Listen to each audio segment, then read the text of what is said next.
Akala ko tuloy-tuloy na yung pasahero na darating, pero inabot na kami ng 1 oras dito, wala pa akong naisasakay. Ganun daw talaga.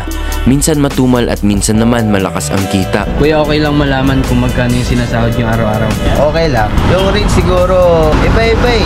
Sabihin mo, pinaka-matumal na kamot, 500, 600. Malakas, nasa 8, 9. Ganon din sa'yo, kuya. Iba-iba eh. Minsan may 300 din. Hindi tulad kasi ng dati. Dati, 2017. Naka 1.5 pa na ako. Pero simula nung pandemic talagang naapektuhan yung kita nila. Lalo na nung dumami na raw yung nagkaroon ng single na motor. Ganito dito, mainit, maghihintay hanggang sa may papara na pasahero. Sa mga oras na ito, antok na ako dahil sa sobrang init. Pero nawala agad ito nung may sumakay na ulit. Uy, next na tayo. Parang nawala yung pagod ko. Tapos meron pang nakakilala sa akin, kaya binigyan ko na rin siya ng sticker. At pagkatapos nun, nagkaroon na rin ako ng unang pasahero.